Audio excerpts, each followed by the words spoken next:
अस्सलाम वालेकुम, मैं हूं डॉक्टर तहरीन जावेद और आप देख रहे हैं डॉक्टर तहरीन व्लॉग्स। अपने यूट्यूब चैनल में आपको खुशामदीद कहती हूं। अगर हमारी वीडियो आपको अच्छी लगे तो काइंडली इसको लाइक और शेयर जरूर करें और कमेंट सेक्शन में अपने फीडबैक से जरूर आगाह करें। सेनेट इलेक्शन के हवाले से बात करेंगे आज के इस व्लॉग में। इसके अलावा पाकिस्तान तहरीक इंसाफ की सेनेट इलेक्शन के हवाले से क्या पॉलिसी है, मजलिस वहदतुल मुस्लिमीन और सुन्नी इत्तेहाद कौंसिल उनके साथ इत्तेहाद में किस लेवल पर क्या प्रॉब्लम्स आ रही हैं, मीडिया में क्या कंट्रोवर्सी बनाई जा रही है, इसके ऊपर तफसील से बात करेंगे आज के इस व्लॉग में। सबसे पहले चलते हैं जी सेनेट इलेक्शन में।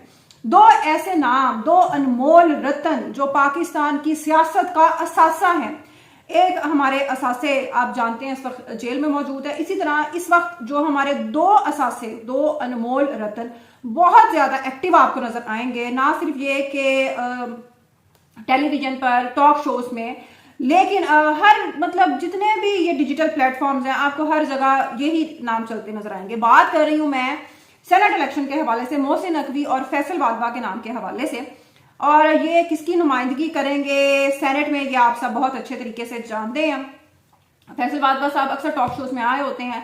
उनका पहले ताल्लुक तहरीक इंसाफ से था, लेकिन आजकल उनका ताल्लुक किसी भी सियासी जमात से बेसिकली नहीं है, लेकिन सीनियर सियासतदान के तौर पर अक्सर तज्जिया नगारी करते हुए पाए जाते हैं टॉक शोज में। इसके अलावा मोहसिन नकवी साहब जो 2-3 साल पहले जिनका पाकिस्तान की सियासत में कोई नामो निशान ही नहीं था, अचानक से वो नमूदार होते हैं। पहले वो वजीर आला लगते हैं, चेयरमैन पीसी भी लग जाते हैं, अब वजीर दाखिला बन चुके हैं और अब उसके लिए उन्हें सेनेटर बनाया जा रहा है। तो वैसे तो वजीर खजाना मोहम्मद औरंगजेब साहब, उनको भी सेनेट में लाया जा रहा है, लेकिन मोहसिन नकवी साहब तो जिस तरह होते हैं ना कि जो बड़े बड़े ओहदों पे होते हैं एस्टेब्लिशमेंट के लोग, जनरल कर्नल, तो जैसे वो रिटायर होने लगते हैं उससे पहले उनको एक नौकरी पक्की कर दी जाती है। मोहसिन नकवी साहब का भी ऐसा ही कुछ है और उनके नाम ऐसा मतलब जादुई नाम है कि उसके ऊपर सब सियासी जमातों का इत्तेफाक है उनके। अच्छा, आप तजवीज कुनिंदा जरा देखें कि कौन कौन से लोगों ने उनकी तरफ से कागजात नामजदगी जमा करवाए हैं। अली हैदर गिलानी साहब पाकिस्तान पीपल्स पार्टी का हिस्सा, साबिक वजीर आजम यूसुफ रजा गिलानी के साहबजादे, ख्वाजा इमरान नजीर जिनका ताल्लुक नून लीग से है। इसके अलावा शाफे और गजनफर अब्बास चीना, तो यानी सारी सियासी जमातों की नुमाइंदगी हो गई है। तो जाहिर है जब इतने वोट्स मिलेंगे तो मोहसिन नकवी साहब के बल्ले ही बल्ले है, खैर ही खैर हैं, तो असेंबली वो सेनेट में यकीनन वो पहुंचेंगे इंशाल्लाह। इसके अलावा फैसल वाधवा साहब के बारे में ये खबरें फैलाई गई, उनके घर की एक शादी थी जिसमें साबिक सदर आसिफ अली जरदारी, मौजूदा सदर आसिफ अली जरदारी, उन्होंने भी शिरकत की थी। तो उसके बाद ये तासुर दिया गया, दो ऐसे टिकट्स थे खासतौर पे अनवारुल हक काकड़ और फैसल वाधवा कि जी ये तो जी पीपल्स पार्टी के टिकट से पहुंचेंगे असेंबली में। इसकी वजह भी एक है, इसकी वजह बेसिकली यही है कि पीपल्स पार्टी के पास इस वक्त सेनेट में बहुत अच्छे नंबर्स हैं और बहुत सारे लोगों को वो सेनेट में पहुंचाने की उनके पास इस वक्त पावर मौजूद है। लेकिन तहरीक इंसाफ को भी आप नजरअंदाज नहीं कर सकते। आजाद हैसियत में बहुत सारे लोग उनके लड़ रहे हैं और जो दो नाम पाकिस्तान तहरीक इंसाफ के मुझे बहुत ज्यादा इंटरेस्टिंग लगे वो मैं यकीनन आपसे डिस्कस करना चाहूंगी। बात कर रही हूं मैं मुराद सईद साहब की। मुराद सईद साहब आप जानते हैं उनके कागजात जमा नहीं करवाने दिए, उनको कहा गया कि आपके वालिद को टिकट दे देते हैं, उनको पहुंचा देते हैं।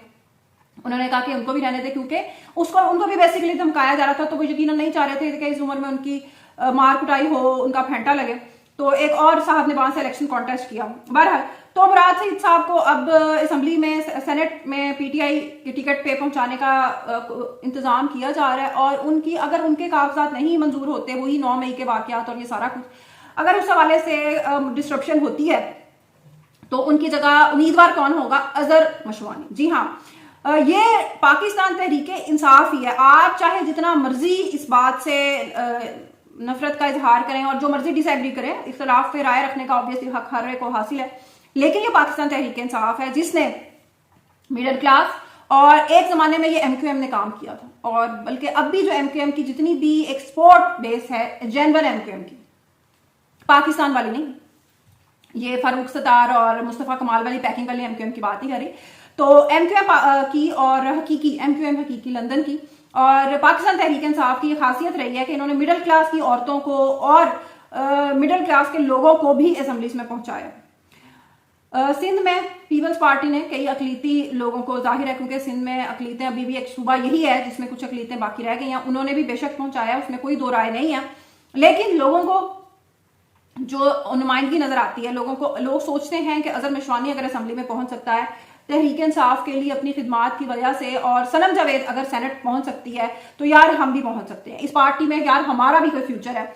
तो बाकी जो सियासी जमातें हैं, अगर आप नून लीग की बात करें उसमें भी वही है, औरंगजेब खानदान, मरियम औरंगजेब, ताहिरा औरंगजेब, इनके अलावा ख्वाजा आसिफ, उनकी भतीजी, उनके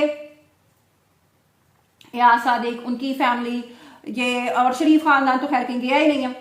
तो ये सारी इनके अलावा, इनके सरमायादार लोगों के अलावा आपको कोई नजर नहीं आएगा। इसी तरह पाकिस्तान पीपल्स पार्टी भी उन्हीं लोगों को टिकट दे ही जा रही है। एक जिस चीज की मुझे जाती तौर पर बड़ी खुशी हुई है वो है कि रजा रवानी को इस बार सेनेट में नहीं लाया जा रहा, क्योंकि हर बार ये साहब खुद ही चेयरमैन सेनेट के उम्मीदवार बन जाते थे, और बहुत ज्यादा पॉलिटिकली जो करेक्ट होते हैं लोग, शहरी रहमान और रजा रवानी जैसे लोग, ये अपनी पार्टी लीडरशिप को डिफेंड नहीं कर सकते, उनकी इमेज बिल्डिंग ये कर नहीं सकते जिस काम के लिए इनको रखा जाता है पार्टीज में, और पार्टी के खर्चे पर अपने आप को महान और अपने आप को जमहूरियत पसंद, आइन पसंद और बहुत बड़ा कानूनदान, पता नहीं क्या क्या साबित करते रहते हैं। तो ये बेसिकली खुद गर्ज लोग होते हैं, और इन लोगों को ये समझ नहीं आती कि जब आप अपनी पार्टी की लीडरशिप के साथ खड़ा नहीं होते और आप अपने आप को उनसे बड़ा बनाने की कोशिश करते हैं तो आखिरकार आपकी वैल्यू भी जीरो हो जाती है। क्योंकि जब पार्टी वही जब जीरो हो गई है, जब पंजाब में पाकिस्तान पीपल्स पार्टी को वोट मिलने ही नहीं है, तो आप जितने मर्जी जितना मर्जी वो अपनी इमेज बिल्डिंग करते रहे आप, या इसी तरह कमर जमान कायरा साहब को ले लें, आप लोगों के साथ बड़े नून लीग के साथ भी अच्छी टर्म्स रखें और सब लोगों के साथ अच्छे अच्छे बच्चे बनकर चलें और अपनी पार्टी के ऊपर बातें करते रहें, तो फिर आपको वोट कोई नहीं मिलते। क्योंकि वोट जो होते हैं वो अब जो पाकिस्तान तहरीक इंसाफ है उनको वोट किस पे मिला है? इमरान खान के नाम पे। फैसलाबाद लाहौर में और लाहौर को छोड़े और बहुत सारे शहरों में ऐसे ऐसे लोग जीते और ऐसे ऐसे लोगों को वोट मिले जिनका लोगों को पता भी नहीं था। मरियम नवाज के मुकाबले में जिस शख्स ने इलेक्शन लड़ा उसका कोई इतना सियासी तजुर्बा नहीं था, लेकिन लोगों ने वोट दिया इमरान खान के नाम पे। इसी तरह नून लीग लेकर आई खास तौर पर नवाज शरीफ को कि नवाज शरीफ के नाम पे वोट मिलेंगे।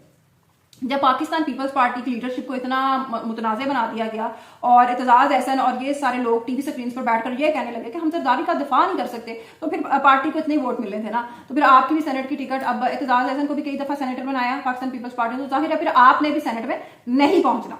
ये होता है जब आप उसी शाख पे बैठे होते हैं, उसी को काट रहे होते हैं। सनम जावेद, अजहर मशवानी, मुराद सईद और इस तरह की यास्मीन राशिद भी, इस तरह की बेशुमार जो अपॉइंटमेंट्स हैं सेनेट में, सेनेट के हवाले से हमने कहा था बात करेंगे, तो उनसे यही नजर आता है कि पाकिस्तान तहरीक इंसाफ फिलहाल मज़ाहमती सियासत पे ही यकीन रख रही है, और बेसिकली ये मज़ाहमती और अग्रेसिव पॉलिटिक्स का ही फल था कि अभी तक रेलिवेंट है पॉलिटिक्स में, वरना बहुत सारी सियासी जमातों को इसी तरह वाइप आउट किया गया।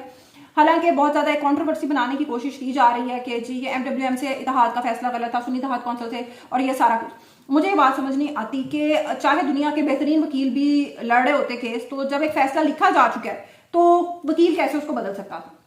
बदल बिल्कुल भी नहीं सकता था। तो ये ऑप्शन मौजूद ही नहीं थी जब एक फैसला कर लिया गया था। एक फैसला गलत था सही था वो एक अलहदा बहस है, लेकिन बेहतर ऑप्शन ये होती कि पहले ही इत्तेहाद का फैसला कर लिया जाता और उसी पार्टी के साथ इलेक्शन लड़ लिया जाता। लेकिन आप जानते हैं कि जो बड़ी सियासी जमातें होती हैं, चाहे कोई भी सियासी जमात है, आप नून लीग में शाहिद खान अब्बासी, मिफ्ता इस्माइल या मोहम्मद जुबैर साहब, या बेशुमार मिसालें मौजूद हैं, दानियाल, मतलब इट्स अ लॉन्ग लिस्ट। तो पीपल्स पार्टी में भी इसी तरह सरदार लतीफ खोसा साहब थे, एतजाज एहसन, बहुत सारे लोग। हर सियासी जमात में लोगों को इख्तिलाफात होते हैं और ये सारी चीजें चलती हैं, और खासतौर पर जब मेन लीडरशिप जिस तरह इमरान खान अब जेल में मौजूद है, तो ये छोटे मोटे कॉन्ट्रोवर्सीज ये चीजें होती हैं, इसमें ये पॉसिबिलिटी नहीं है। लेकिन बाकी सियासी जमातों की निस्बत मेरा ख्याल है पाकिस्तान तहरीक इंसाफ ने अपने सियासी वजूद को कायम रखा है और उसको बहुत अच्छे तरीके से साबित भी किया। इंशाल्लाह कल मिलेंगे एक नए ब्लॉग के साथ। अल्लाह हाफिज।